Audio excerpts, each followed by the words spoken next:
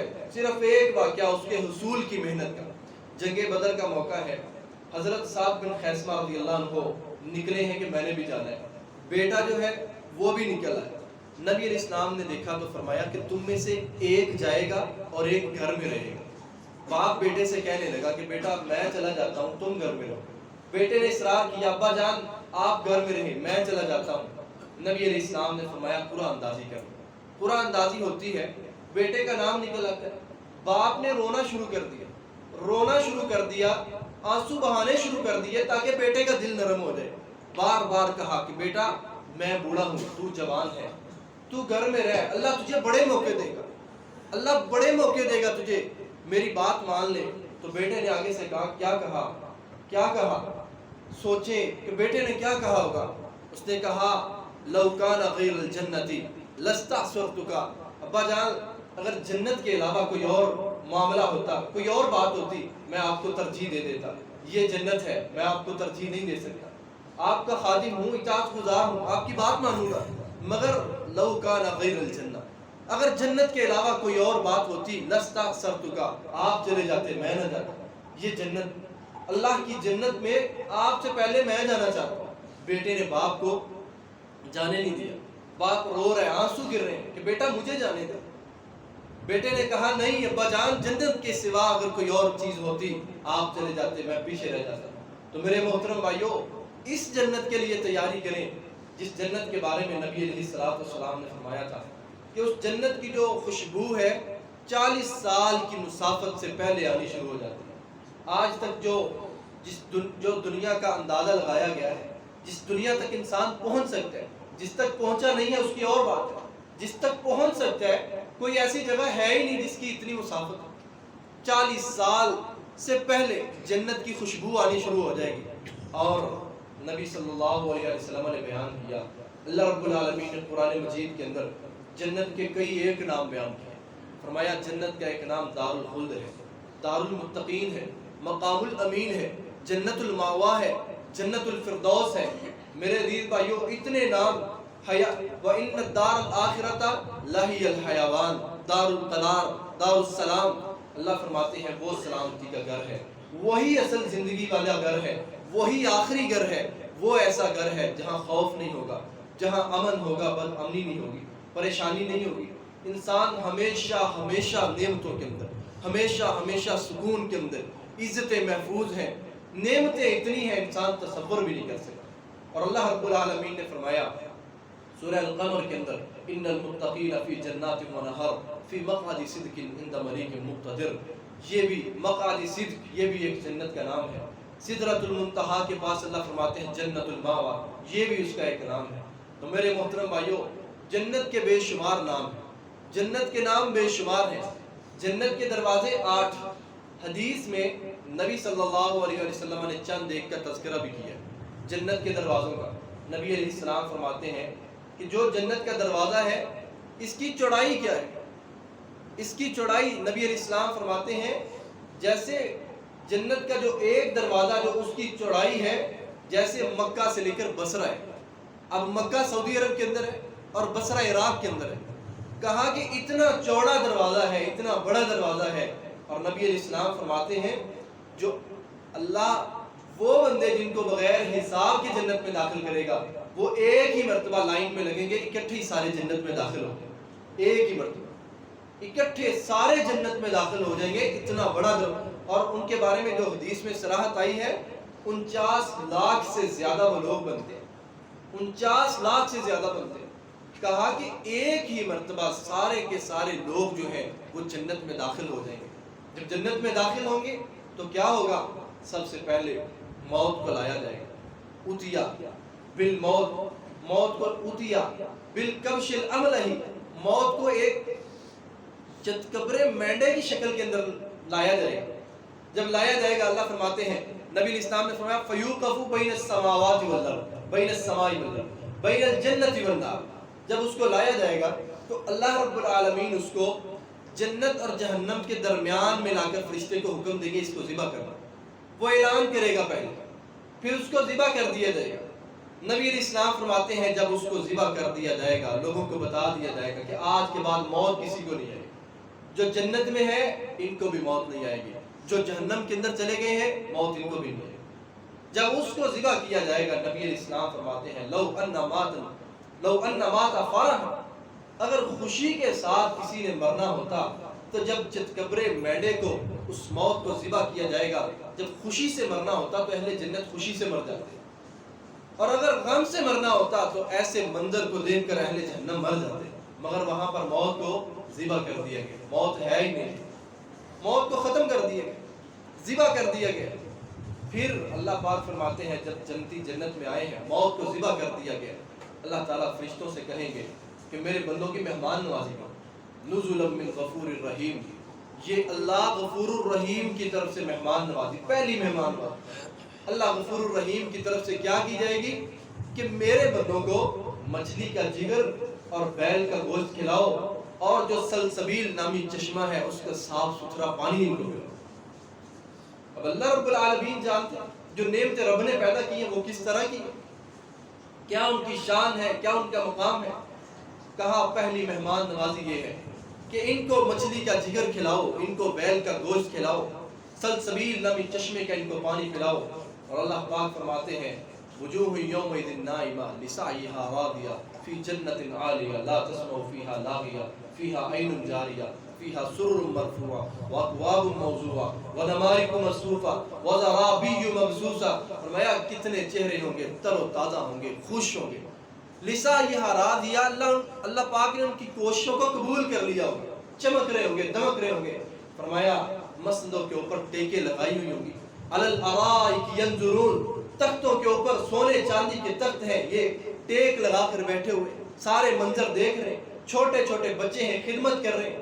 وجزاہم بما صبروا جنۃ وحریرا, ریشمی لباس پہنے ہوئے. اللہ نے بدلہ ہی بڑا خوبصورت دیا, اللہ نے بدلہ ہی بڑا کمال کا دیا. ٹیک لگا کر بیٹھے ہوئے چھوٹے چھوٹے بچے خدمتیں کر رہے ہیں, جام لے کر آ رہے ہیں, شراب کے جام, اور کہا شرابن طہورا, پاکیزہ ترین شراب کے جام لے کر آ رہے ہیں. اور اللہ رب العالمین نے فرمایا ختامہ مسک وفی ذلک فلیتنافس المتنافسون. ایک مقام پہ فرمایا شراب بھی ایسی ہوگی جس پر مہر لگی ہوئی, مہر لگی ہوئی شراب, پاکیزہ شراب پیش کی جائے گی. اور اللہ پاک فرماتے ہیں وَأَنْهَارٌ مِّنْ عَسَلٍ مُّصَفًّى وَأَنْهَارٌ مِّن لَبَنٍ لَمْ يَتَغَيَّرْ طَعْمُهُ, دودھ کی نہریں ہوں گی, شراب کی نہریں ہوں گی. لم يتغیر طعمه, ایسی نہریں کہ ذائقے نہیں بدلیں گے, اتنا مزہ آئے گا, ذائقے نہیں چینج ہوگا. شراب انسان پیے گا دماغ پھٹے گا نہیں, عقل گم نہیں ہوگی.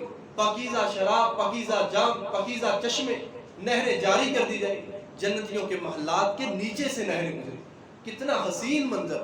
اللہ پاک قرآن مجید میں فرماتے ہیں کہ غور و فکر کیا کریں, سوچا کریں کہ میرا گھر نیچے سے چشمہ جا رہا ہو, کیا خوبصورت منظر ہے. اہل جنت اللہ رب العالمین بیان فرماتے ہیں نیچے سے نہریں جاری ہوں گی, دودھ شراب کی نہریں چل رہی ہیں, تختوں پر ٹیک لگائی ہوئی ہے, دیکھ رہے ہیں, نظارے چیک کر رہے ہیں. میرے محترم بھائیوں, نبی صلی اللہ علیہ وسلم نے جنت کے محل کے بارے میں بتایا. آپ نے فرمایا محل اتنے خوبصورت ہوں گے انسان دیکھے گا دیکھتے ہی چلا جائے گا، دیکھتا ہی چلا جائے گا، اتنے خوبصورت محل، اتنے پیارے محل جو سونے چاندی سے بنے ہوئے، جو یاقوت و مرجان سے بنے ہوئے، اتنے پیارے محل کہا کہ انسان دیکھے گا دیکھتے ہی چلا جائے گا۔ اور آگے کیا فرمایا؟ محل کا اندازہ اس حدیث کو سن کر ہوتا ہے۔ فرمایا اس محل کے اندر جنتی کے لیے ایک خیمہ ہوگا۔ نبی علیہ السلام فرماتے ہیں وہ خیمہ جو ہے 60 میل چوڑا ہوگا، 60 میل اس خیمے کی چوڑائی ہوگی۔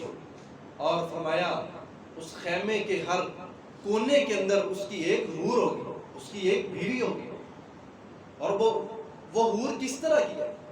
نبی علیہ السلام فرماتے ہیں اگر وہ ایک مرتبہ دنیا کے اندر جھانک دے ساری کی ساری دنیا ہی روشن ہو جائے، ایک مرتبہ جھانک دے ساری دنیا روشن ہو جائے۔ اللہ اکبر کبیرہ والحمدللہ کثیرہ وسبحان اللہ بکرۃ واصیلا۔ فرمایا دو بھائی ہیں نا آپس کے اندر، سگے بھائی ہیں جن کی آپس میں عقیدت ہے، محبت ہے، پیار ہے، ایک دوسرے کا خیال کرتے ہیں، ایک دوسرے کو پسند کرتے ہیں، ایک دوسرے کی حفاظت کرتے ہیں، ایک دوسرے سے جدا نہیں ہوتے۔ کہا کہ اگر جنتی حور کا دوپٹہ زمین پر آ جائے اسے حاصل کرنے کے لیے دونوں ایک دوسرے کو قتل کر دیں گے، ایک بھی نہیں بچے، دونوں ایک دوسرے کو مار دیں گے صرف وہ حاصل کرنے کے لیے۔ اللہ اکبر۔ فرمایا وحور عین کامثال اللؤلؤ المکنون، ایسی حوریں عینہ ہوگی کسی نے دیکھا ہی نہیں ہوگا۔ لم یطمثہن قبلہم انس ولا جان فبأی آلاء ربکما تکذبان۔ انسان چاہتا ہے میری عزت کی طرف کوئی نہ دیکھے، میری غیرت کی طرف کوئی نہ دیکھے۔ کہا ہے ایسی ہی حوریں اللہ عطا کریں کبھی کسی نے دیکھا ہی نہیں ہوگا، پاکیزہ، پاک صاف، وَلَهُمْ فِيهَا أَزْوَاجٌ مُطَهَّرَةٌ وَهُمْ فِيهَا خَالِدُونَ۔ پاکیزہ عورتیں، پاک صاف عورتیں، حسن و جمال والی عورتیں، اور موٹی موٹی آنکھوں والی عورتیں، اور کہا کہ اتنی خوبصورت